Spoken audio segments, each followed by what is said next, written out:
बहुत स्वागत है आप सभी का। आपके साथ मैं हूं अभिलाष मिश्रा। आप देख रहे हैं आपकी बात छत्तीसगढ़। छत्तीसगढ़ में एक बार फिर भूपेश बघेल सरकार 1000 करोड़ का कर्ज ले रही है, जिस पर बीजेपी कांग्रेस पर अब हमलावर हो रही है। प्रदेश को दिवालिया बनाने तक का आरोप बीजेपी ने लगा दिया है। बीजेपी का कहना है कि जितना हमने 15 सालों में कर्ज लिया, उतना तो कांग्रेस ने करीब 3 साल में ही ले लिया। उधर कांग्रेस ने केंद्र सरकार पर भेदभाव का आरोप लगाया और कहा कि मजबूरन हमें कर्ज लेना पड़ रहा है। कांग्रेस पिछली रमन सरकार को भी आईना दिखा रही है और रमन सरकार पर भी कर्ज लेकर सारे काम करने का आरोप लगा रही है। कर्ज सभी राज्य सरकारें लेती रही हैं, लेकिन बड़ा सवाल यह है, क्या उसका सही इस्तेमाल हुआ है? और इसी पर करने जा रहे हैं हम आज आपकी बात।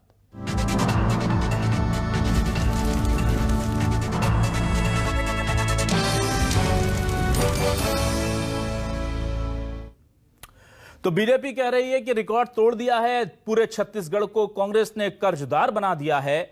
कवासी लखमा कह रहे हैं कि जब केंद्र हमारे हिस्से का पैसा नहीं देगा तो फिर राज्य तो कर्ज लेगा। सुनिए। आज भारतीय जनता पार्टी 1 रुपया नहीं दे रहा है। यहाँ के जनता के लिए हम लोग काम कर रहे हैं। और वो लिखता है तो उन लोग अब कर्जा ले, जीएसटी का पैसा मांगते हैं तो यहाँ के वित्त मंत्री पी सीताराम, क्या नाम, निर्मला सीताराम बोलती है कि उसका लेटर है, हम दे नहीं सकते, कर्जा ले। इनको पूछो ना, इनको भारतीय जनता पार्टी वाले सीताराम से बात करे, इन लोगों को मोदी से बात करे, जीएसटी का पैसा दे। हमारा सरकार था महात्मा गांधी गारंटी योजना में 26,000 करोड़ रुपया देते रहे छत्तीसगढ़ को। आज 13,000 करोड़ रुपया दे रहे, वो भी पूरा पैसा नहीं दे रहे। उद्योग मंत्री ने एक सरासर झूठ बोला है कि जीएसटी का हमें पैसा नहीं मिला, इस कारण हम कर्जा ले रहे हैं। ऐसा कुछ भी नहीं है साहब। जीएसटी का जो ड्यू पैसा है सब मिल चुका है। जो लास्ट क्लेम भेजे हो, उस क्लेम को भेजे कितने दिन हुआ ये पूछिए सरकार से। कवासी लखमा जी, आपसे अनुरोध है कि आप पहले वेरीफाई करिए सरकार के रिकॉर्ड को कि किस तारीख को आपने क्लेम भेजा और क्लेम को भेजने के बाद उसका सेटल होने का सिस्टम क्या है। उसका ऑडिट होगा, रिकन्सिलेशन होगा, उसके बाद पैसे आते हैं।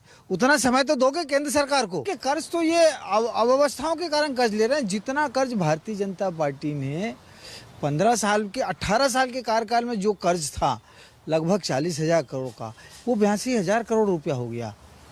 आप सोचिए कितना बड़ा कर्जा ले लिया इन्होंने। मतलब 33 महीने में लगभग 40,000 करोड़ का आपने कर्जा ले लिया। आप कहाँ ले जाना चाहते हैं प्रदेश को? तो क्या है न्यूज 24 मध्य प्रदेश छत्तीसगढ़ के आज के सवाल। सबसे पहले आपको सवाल दिखा देते हैं, फिर इस डिबेट को शुरू करते हैं। मेहमान हमारे साथ जुड़ चुके हैं। 15 साल का रिकॉर्ड 3 साल में तोड़ दिया। सरकार ने बेतहाशा कर्ज लिया। केंद्र जब हक का पैसा नहीं देगा तो राज्य काम कैसे करेगा? बीजेपी बोली, बघेल बताएं कर्ज लेकर होगा क्या न्याय? छत्तीसगढ़िया हो रहा कर्जदार, फिर भी नहीं मान रही सरकार। जी हां, न्याय योजना के लिए किसानों की जेब में पैसा जाना है। 1000 करोड़ का कर्ज लिया गया, कहा जा रहा है कि उसी के लिए लिया गया है और 1 नवंबर को यह कर्ज की राशि जानी है। जो किस्त है जो न्याय योजना की, उसमें जानी है। बीजेपी आरोप लगा रही है। तो क्या छत्तीसगढ़ की जनता कर्ज के पैसे से दिवाली बना रही है? बहुत सारे सवाल हैं और इन सवालों पर बातचीत करने के लिए खास पैनल हमारे साथ जुड़ चुका है। हमारे साथ जुड़े हैं नितिन भंसाली जी, कांग्रेस के वरिष्ठ नेता प्रवक्ता। बहुत स्वागत है नितिन जी आपका न्यूज 24 मध्य प्रदेश छत्तीसगढ़ पर। नरेश गुप्ता जी हैं, पूरे फैक्ट एंड फिगर लेकर के आज आए हैं। मुझे पता है जबरदस्त उनकी आंकड़ों पर पकड़ होती है। बहुत बहुत स्वागत नरेश गुप्ता जी, बीजेपी के वरिष्ठ नेता हैं। डॉक्टर लखन चौधरी जी, अर्थशास्त्री को आज हमने इन्वाइट किया है। बहुत बहुत स्वागत है डॉक्टर लखन चौधरी जी आपका, क्योंकि छत्तीसगढ़ की सियासत में जो कर्ज की नीति चल रही है ना, ये छत्तीसगढ़ को किस तरफ ले जा रही है, ये आज आप ही बताएंगे। सबसे पहले मैं आ जाता हूं नितिन भंसाली जी आपके पास। सर कह रहे हैं कि 26,000 करोड़ मिलता था मनरेगा में, अब 13,000 करोड़ मिलता है। ये एक आंकड़ा आपने बताया, लेकिन बीजेपी ने एक आंकड़ा बताया, नरेश जी ने ही बताया कि 40,000 करोड़ का कर्ज था जो 33 महीने में बढ़ाकर 82,000 करोड़ का कर दिया। 15 साल बनाम 3 साल भारी पड़ गए आप उस पर सर कर्ज लेने में, क्या कहेंगे? बिल्कुल, देखिए कर्ज लिया है। कर्ज किसके लिए लिया है? कर्ज बीजेपी ने भी लिया था। और बीजेपी बता दे 18 राज्यों में जहां पर उनकी सरकार है या उनके गठबंधन की सरकार है, क्या उनकी सरकारों ने कर्ज नहीं लिया? अकेले गुजरात पर 2.5 लाख करोड़ रुपया कर्ज है। मैं ये बता दूं आंकड़ा आपको, कर्ज लिया है हमने। पर कर्ज हमने किसके लिए लिया है? किसानों का कर्जा माफ करने के लिए लिया है। किसानों को समर्थन मूल्य का, जो पूरे देश में सबसे ज्यादा मूल्य किसानों को धान का इस राज्य में मिल रहा है, उनके लिए लिया है। मजदूरों के लिए लिया है। हमने भाजपा के जैसे कमीशन खोरी और बंटवारों के लिए कर्ज नहीं लिया है। प्रदेश का विकास सतत दिखाई दे रहा है। आज केंद्रीय आंकड़ों की, केंद्रीय एजेंसियों की बात करें, लगातार सर्वे में छत्तीसगढ़ टॉप पर आ रहा है। आज दिवाली है, देखिए छत्तीसगढ़ के बाजार कितने खुशनुमार है, कितनी हरियाली है बाजारों में, किसान खुश है। 1 नवंबर को फिर किसानों को राजीव गांधी किसान न्याय योजना के तहत जो तीसरी किस्त दी जानी है वो दी जाएगी।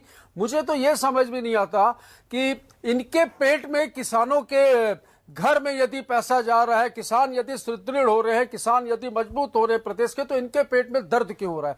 ये मेरी समझ से परे है। और मैं तो फिर पूछना चाहूंगा कि बार बार ये कहते हैं कि कर्ज ले रहे हैं, कर्ज ले रहे हैं, तो 18 राज्य मैंने बोले हैं कि जहां पर इनकी सरकार है या गठबंधन में इनके साथ जो सरकारें बनी है, क्या उन्होंने कर्ज नहीं लिया? कर्ज लिया। कर्ज तो मोदी जी ने भी लिया है। मैं वो भी फैक्ट्स एंड फिगर लेके आया हूं। गुप्ता जी बोले, उसके बाद जवाब दूंगा। ठीक है गुप्ता जी, आज पूरी तैयारी है। देखिए भंसाली जी को पता है आप कौन सी बॉल को किस तरह से खेलते हैं, क्या कहेंगे आप? देखिए, कर्ज तो कर्ज नहीं लिया है ये बोल कौन सकता है? यदि किसी ने कर्ज लिया है तो कर्ज लिया है। लेकिन आप मुझे बताइए, छत्तीसगढ़ में जो कर्ज का खेल चल रहा है 18 साल, जिसमें 3 साल कांग्रेस की भी सरकार थी और पूर्ववर्ती सरकार से जो हमको मध्य प्रदेश से जो कर्ज का हिस्सा मिला था, वो हमारे पास इस जनवरी में लगभग 40,000 करोड़ रुपया था। आज वो 82,000 करोड़ से ऊपर हो गया है। तो इसका क्या मतलब हुआ? आप कर्ज लीजिए, लेकिन देयर इज सम लिमिट। आप स्टेट को बैंकरप्ट की ओर मत ले जाइए। आपका फिजिकल डेफिसिट कहाँ चल रहा है, आप किस लेवल पर काम कर रहे हैं, आपके प्रदेश में विकास की स्थिति क्या है? साहब, ये तो कर्ज किसके लिए ले रहे हैं मैं आपको बताऊं। ये उन अधिकारियों को कमाने खाने के लिए कर्जे ले रहे हैं जिनके खिलाफ बड़े बड़े आरोप हैं, जिनके खिलाफ चार्जेस फ्रेम हो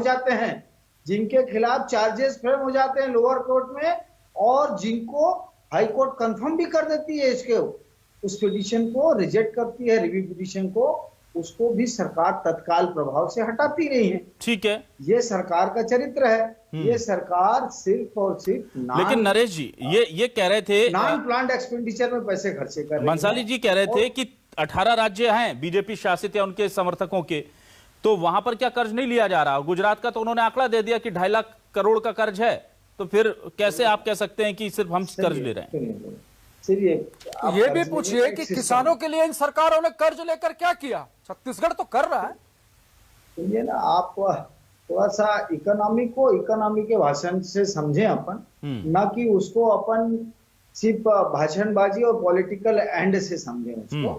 तो राजनीति अलग जगह है, अर्थशास्त्र अपनी जगह होती है। और मेरे ख्याल से मेरे अर्थशास्त्री जो लखनलाल जी जो बैठे हैं, वो समझेंगे इस बात को। फिजिकल डेफिसिट का कितना % बजट लोन होना चाहिए, अभी कितना? नरेश जी आप जरा दर्शकों को बता दें, छत्तीसगढ़ में फिजिकल डेफिसिट कितना चल रहा है? फिजिकल डेफिसिट का इन्होंने मोर देन 6% लोन ले रखा है। आज की स्थिति है, जो आइडियल होता है, चौधरी साहब मेरी जो जानकारी है और जो मेरी समझ है, वो अराउंड 3% इज आइडियल। ना सर, नरेश जी जितनी मेरी जानकारी है, और चौधरी साहब बताएंगे कि उसे बढ़ा करके मोदी सरकार ने थोड़ा आगे सरका दिया है। हर सरकार उसको धीरे धीरे बढ़ाया जा रही है, 3.5 के ऊपर चला गया। देखिए, वो सीलिंग है। ठीक है, इकोनॉमी की बात कर रहा हूँ। ठीक है, चौधरी साहब से समझते हैं। चौधरी साहब, मैं आपसे यह जानना चाह रहा हूं, छत्तीसगढ़ में कर्ज लेकर के किसानों को कर्ज दिया जा रहा है, कर्ज लेकर के न्याय योजना का पैसा दिया जा रहा है।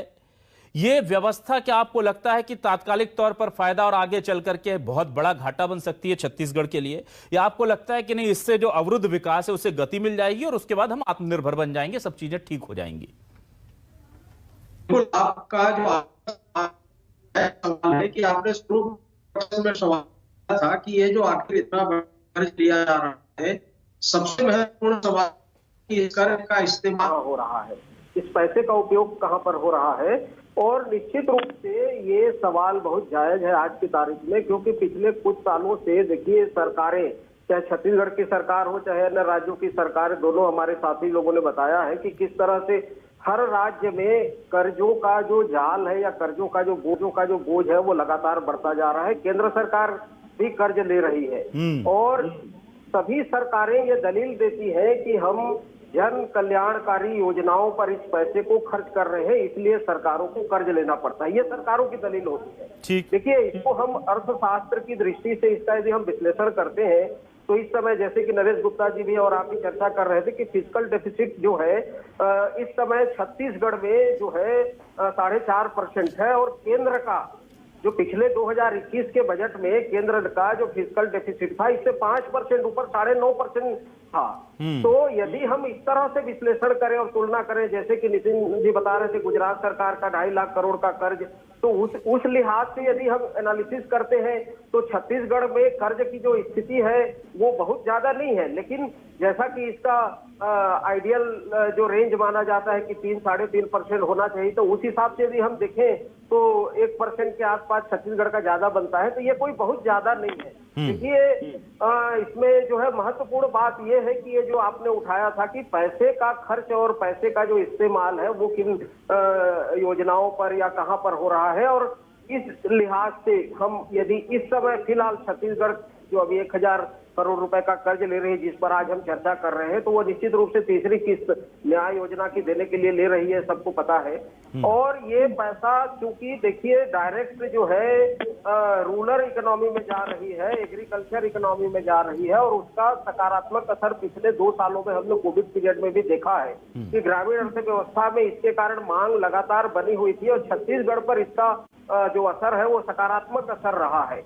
तो इसलिए हम इस समय ये कह सकते हैं कि तात्कालिक रूप से और फौरी तौर पर इस पैसे का जो इस्तेमाल है वो सही ढंग से हो रहा है, और ये ठीक है, लेकिन दीर्घ काल में इस तरह बार बार लगातार जो है कर्जों के भरोसे योजनाओं को चलाना जो है कहीं भी दृष्टि से या किसी भी दृष्टि से सही नहीं माना जाएगा। तो दीर्घकालीन तौर पर जो है इस तरह की प्रवृत्तियों पर सरकार को सोचना चाहिए और इसको धीरे धीरे ही सही जो है कम करते जाना चाहिए। ठीक है, अब मैं इसे दूसरे तरीके से एक दर्शक या एक उपभोक्ता के जरिए से नरेश जी आपके पास आता हूं।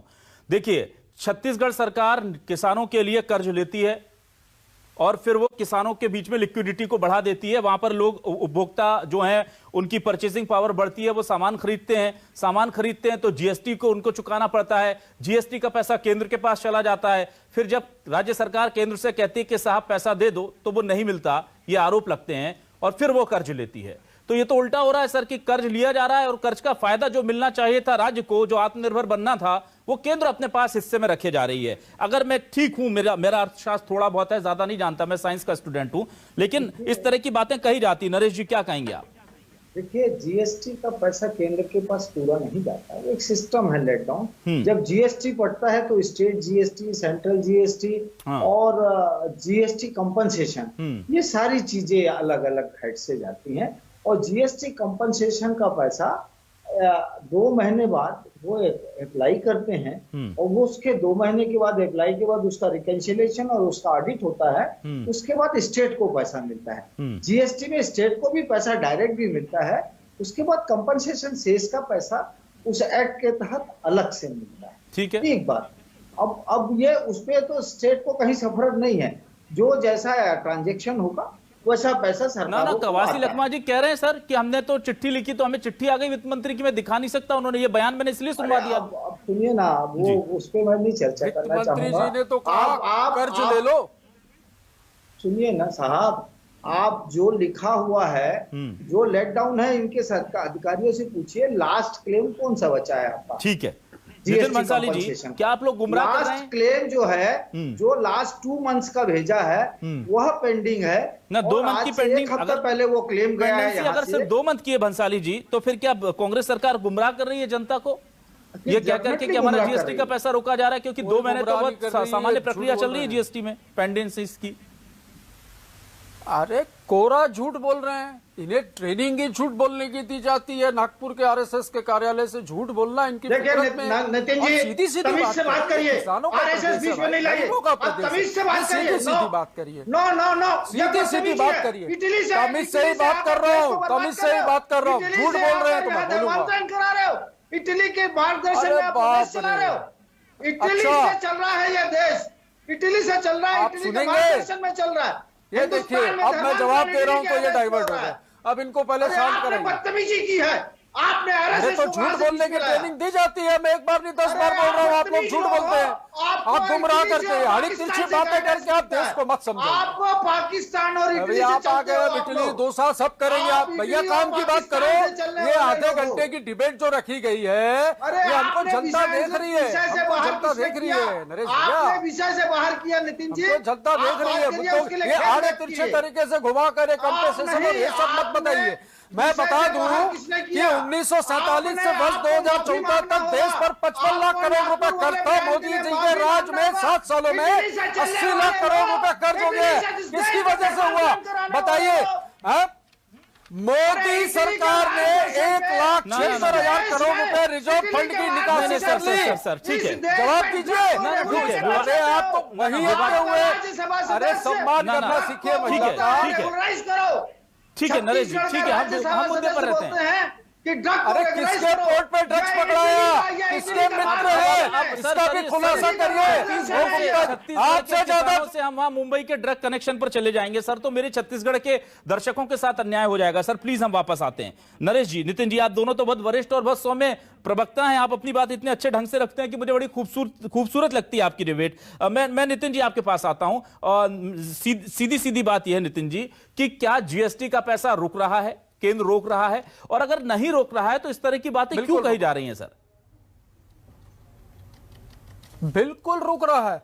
जीएसटी के अलावा मनरेगा और अन्य मदों के जो पैसे हमको केंद्र सरकार से लेने के हैं, लगभग मैं आपको बता दूं 34 से 36,000 करोड़, 34,000 करोड़ का आंकड़ा है जो हमको केंद्र से लेना है। यदि ये पैसा दे देते तो हमें लोन लेने की, कर्ज लेने की जरूरत नहीं पड़ती। हमने कर्ज लिया, हमने जब राज्य में सत्ता परिवर्तन हुई, कांग्रेस की सरकार बनी, हमने हमारे वचन के अनुरूप 20 लाख किसान जो इस प्रदेश में कर्ज में डूबे थे उनका कर्ज माफ किया, 2500 रुपए में धान खरीदा। हाँ, हम कर्ज ले रहे हैं, हम कर्ज ले रहे हैं 1,000 करोड़ रुपए, अभी भी हम कर्ज ले रहे हैं, और 1,000 नहीं 10,000 करोड़ रुपए भी यदि कर्ज लेना पड़ा तो लेंगे, पर किसानों के लिए, मजदूरों के लिए, इस प्रदेश के विकास के लिए लेंगे, कमीशन खोरी के लिए और अपने मित्रों के सहयोग के लिए, कुछ चंद पूंजीपतियों के फायदे के लिए नहीं लेंगे। ये नितिन जी, ओके डन। लखन चौधरी जी आपके पास आता हूं। मैं ये जानना चाहता हूं, क्या ये जो रेशो है सर केंद्र और राज्य के बीच, जो संघीय व्यवस्था बनी हुई है अर्थशास्त्र को लेकर के, क्या आपको लग रहा है वो डिसबैलेंस हुई है कांग्रेस और वहां पर मोदी गवर्नमेंट के बीच में, या ऐसा हमेशा होता आता रहा है, इतना डिफरेंस रहता है? 34,000 करोड़ रुपए अगर छत्तीसगढ़ को लेना है तो क्या ये एक नॉर्मल बात है, स्वाभाविक बात है, या आपको लगता है कि नहीं ये ज्यादा पेंडेंसी हो गई है केंद्र की तरफ और केंद्र को इस पर ध्यान देना चाहिए?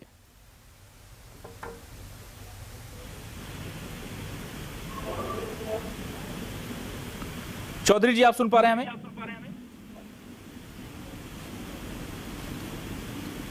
डॉक्टर लखन चौधरी जी आप हमें सुन पा रहे हैं? जी बिल्कुल। जी मैं आपसे जानना चाह रहा था सर, क्या दोनों राज्य और केंद्र के बीच में डिसबैलेंस आ गया है पैसों के लेन देन को लेकर के, इस वजह से ये दिक्कत है, या दूसरे राज्यों के साथ भी लगभग यही स्थिति रहती है? 34,000 करोड़ लेने का दावा कर रहे हैं कि अभी हमारी पेंडेंसी है केंद्र पर, राज्य बोल रहा है। बिल्कुल, ये स्थिति देखिए अभी फिलहाल जो है सभी राज्यों की लगभग इसी तरह की स्थिति है, चाहे आप आंध्र प्रदेश की बात करें, बिहार की बात करें, पश्चिम बंगाल की बात करें, जैसा कि इन्होंने गुजरात की बात की है, तो इस समय अधिकांश राज्यों में ये स्थिति है, कर्ज लेने पड़ रहे हैं, क्योंकि कोरोना काल में निश्चित रूप से जीएसटी कलेक्शन में जो है बाधा उत्पन्न हुई है, और जो पैसा राज्यों को मिलना चाहिए केंद्र सरकार नहीं दे रही है। ऐसा नहीं है सर, केंद्र सरकार भी दे रही है, लेकिन जिस तरह से कलेक्शन में विलंब हो रहा है, उस हिसाब से इधर पैसे के ट्रांसफर में भी विलंब हो रहा है, तो निश्चित रूप से कहीं न कहीं इसमें थोड़ी सी दिक्कतें हैं, और ये इन दिक्कतों की वजह से भी इस बार जो है ये जो कर्ज का बोझ है वो थोड़ा सा ज्यादा बढ़ गया है। लेकिन मुझे लगता है कि देखिए एक महत्वपूर्ण बात यह है कि एक महंगाई भी अभी जो बढ़ रही है वो इसी तरह के कर्जों की वजह से बढ़ रही है, तो और लॉन्ग टर्म में इस तरह की प्रवृत्तियों पर, जैसे कि मैंने पहले भी कहा था, केंद्र सरकार भी इसी रास्ते पर चल रही है। केंद्र सरकार भी कोई बहुत ही अच्छी स्थिति में ऐसा नहीं है। मैंने पहले भी कहा था कि केंद्र सरकार से हमारा राज्य का तो फिर भी बहुत आधा से भी कम है, या हमारे से केंद्र सरकार जो है डबल से 2 गुनी से भी अधिक उसका राजकोषीय घाटा है, फिस्कल डेफिसिट है। तो ये भी इस कुछ सालों से ये ट्रेंड चल रहा है कि आप जो है भरपूर खर्चा करें कल्याणकारी योजनाओं के नाम से, लेकिन महत्वपूर्ण बात है मिश्रा जी की ये पैसे कहां पर जो खर्च हो रहे हैं, और आप देखेंगे कि बहुत से पैसों में बर्बादी भी हो रही है और बहुत से पैसों वोट बैंक पर, जो वोट बैंक की राजनीति है उस पर खर्च की जा रही है। ऐसी लोक लुभावनी और ऐसी ऐसी योजनाएं लाई जा रही हैं जिसका हम जो है फिजिकल वेरिफिकेशन करते हैं तो उन योजनाओं का जो है कई उसमें खामियां मिलती हैं और पैसे का सही इस्तेमाल भी नहीं हो रहा है। तो ये एक चिंता की विषय है और इस पर केंद्र और राज्य सभी सरकारों को सोचना चाहिए। जहां तक बात छत्तीसगढ़ के किसान न्याय योजना की है तो ये एक अच्छी योजना है। निश्चित रूप से किसानों को समर्थन मूल्य पर से जो है लगभग जो है 600-700 रुपए ज्यादा मिल रहे हैं, 2500 रुपए में धान खरीदी हो रही है। तो यदि इसके नाम से यहाँ पर कर्ज माफी भी हुई है, ठीक है कि पिछले 3 साल के हिसाब से यदि हम तुलना करते हैं कि 15 साल और 3 साल की, तो निश्चित रूप से उसकी तुलना यदि हम करेंगे तो कर्ज ज्यादा है। लेकिन जिस तरह से कर्ज माफी से लेकर बिजली बिल हाफ और किसान न्याय योजना, कई तरह की जो जन कल्याणकारी योजनाओं में छत्तीसगढ़ सरकार ने खर्च किया है, तो ये जो छत्तीसगढ़ सरकार ठीक है सर को हम कटघरे पर खड़ा नहीं कर सकते। ठीक है नरेश गुप्ता जी, सर मैं आपसे ये जानना चाह रहा हूं कि जब आपने बात की थी डिबेट की शुरुआत में तो फिस्कल डेफिसिट की बात की थी, और अब देखिए सीधे सीधे चौधरी साहब ने बताया है कि 4.5% के आसपास जो है वो छत्तीसगढ़ में है और 9.5% से ज्यादा केंद्र में है। तो ये तो फिर अर्थशास्त्र का ये फॉर्मूला तो दोनों पर लागू होता है सर। क्या आपको लगता है कि इसकी लिबर्टी मिलनी चाहिए केंद्र को? छत्तीसगढ़ सरकार का फिजिकल डेफिसिट 7.2% है, नॉट 4.5%, 7.2%। ठीक है, आप फाइनेंस मिनिस्ट्री का डाटा देख और केंद्र का भी बता दें सर। केंद्र सरकार का आप देख लीजिए 4.6 है, 4.6, इट इज नॉट 8। ओके ठीक है। और आप तक जहां तक बात अभी मैंने आपको बता दूं, एक नया सिस्टम इस देश में प्रदेश में चल रहा है। जो पेंशनर्स हैं उनको अभी तक 6th पे कमीशन का पेंशन मिल रहा है। इस स्टेट की हालत देखिए, 6th पे कमीशन का पेंशन, 7th पे कमीशन का पेंशन आज तक नहीं मिला। पेंशनर्स के पास कोई दूसरे सोर्स ऑफ इनकम नहीं होते हैं, ठीक है, वो उनको 6th पे कमीशन का पेंशन दे रही है ये सरकार। दिए अभी दूसरे राज्यों में और केंद्र सरकार का कितना परसेंटेज है? हमारे यहाँ 17% के आसपास टीए दिया जा रहा है। ये स्थिति है साहब। आप धान खरीदी कब से कर रहे हो नहीं मालूम है। 1 दिसंबर तारीख की घोषणा कर दी है। न्यूज 24 मध्य प्रदेश छत्तीसगढ़ ने सबसे पहले ये खबर दिखाई है सर कि सीएम भूपेश बघेल आज लौटे हिमाचल से, तो कहा है कि 1 दिसंबर से हम धान खरीदी शुरू करेंगे, क्योंकि 1 नवंबर को तो आदिवासी हमारे नाचेंगे गाएंगे, खुशियां मनाएंगे। हाँ ठीक है, वो ठीक है, नाचे गाएंगे, वो ठीक है, वो खुशियां मनाए। 1 दिसंबर से लेकर 30 नवंबर, 1 नवंबर से 30 नवंबर तक उनको कुछ नहीं मिलेगा, सिर्फ उनको बोला जा रहा है कि आप खुशियां मनाइए। एक बात। और दूसरी बात, जो एक नई चीज इस प्रदेश में मुझे लगता है छत्तीसगढ़ की स्थिति को लेकर ही यहाँ के राज्यसभा सांसद जो केटी तुलसी है, उन्होंने कहा है कि ड्रग को रेगुलाइज कर दो टैक्स लेकर। एक नया सिस्टम इटली से यहाँ जिहाद होके आया है कि यहाँ ड्रग खाने वालों को अनुमति दे दो, ड्रग खाओ, टैक्स पटाओ, ताकि छत्तीसगढ़ सरकार की अर्थव्यवस्था सुदृढ़ होगी। ये केटी तुलसी ने अभी जो वहां बैठक हुई ना दिल्ली में, उसमें शायद सब लोगों ने मिल बैठ के तय किया कि छत्तीसगढ़ राज्य की और इनके स्टेट की व्यवस्था ठीक हो जाए तो ड्रग ले लो। यहाँ पे वैसे भी ड्रग का काम बहुत बढ़िया तेजी से चल रहा है, तो ड्रग पे टैक्स ले लो ताकि छत्तीसगढ़ राज्य की अर्थव्यवस्था अच्छी हो जाए। ड्रग का काम एक नया फार्मूला है, ये एक नया फार्मूला है। सब आप ही के शासन काल में घुसे। अरे साहब आप ही हैं, उस समय तो कोई नहीं था। ठीक है नितिन जी, ये एक नया चीज आया। मिश्रा साहब अरे सब थे, अभी पकड़ में धरपकड़ में अभी आ रहे हैं। नरेश जी थोड़ा जल्दी वाइंड अप करेंगे, नरेश जी थोड़ा जल्दी वाइंड अप करेंगे। नरेश जी जल्दी वाइंड अप करेंगे, समय खत्म हो रहा है। मेक इन इंडिया की बात करते थे, सेल इन इंडिया। भंसाली जी आपके पास आ रहा हूँ, बस मेक इन इंडिया की बात करने वालों ने सेल इन इंडिया आपके पास आ रहा हूँ। मेड इन इटली के लोग ना ठीक है, थोड़ा सा मर्यादा पे रखो। मेड इन इटली मत बनाइए हिंदुस्तान को। ठीक है, मेड इन इटली बनाने में लगे हुए हैं आप। 20 सेकंड में कुछ तथ्य और रखना चाहेंगे मत बनाइए इसको। ठीक है भंसाली जी प्लीज आप जवाब दीजिए साहब। इसको नाना घर मत बनाओ। ठीक है, एयरपोर्ट, रेलवे स्टेशन, जवाब दे रहे हैं भंसाली जी। गुप्ता जी जवाब दे रहे हैं भंसाली जी, प्लीज। आपको नहीं समझ में आता है आपने एयर इंडिया में कितने लाख करोड़ का घाटा किया है, देश बेच दिया कितने लाख करोड़ ठीक है, का ठीक है। घाटा किया है। आज महंगाई पे बात करने का आपके पास हिम्मत नहीं होगा। सर एक बहुत जरूरी सवाल है से भागने के लिए भंसाली जी आपसे बहुत जरूरी सवाल करना है। जो काम करते हैं नहीं चलेगा। प्रदेश की जनता देख रही है। गुप्ता जी भंसाली जी एक अंतिम सवाल मेरा सिर्फ यह है कि क्या छत्तीसगढ़ का भविष्य वर्तमान में कर्ज की नींव पर खड़ा होना चाहिए? आपको ठीक लगता है सर? क्योंकि 3 साल हो गए हैं, 5 साल का तो कार्यकाल दिया था जनता ने आपको। हमने उम्मीद की थी कि आप 2-2.5 साल में चीजें ठीक करके और अब सुदृढ़ होने की तरफ चलेंगे, लेकिन कर्ज की बैसाखी से क्या हमारा छत्तीसगढ़ विकास की रोड पर तेजी से दौड़ सकता है सर?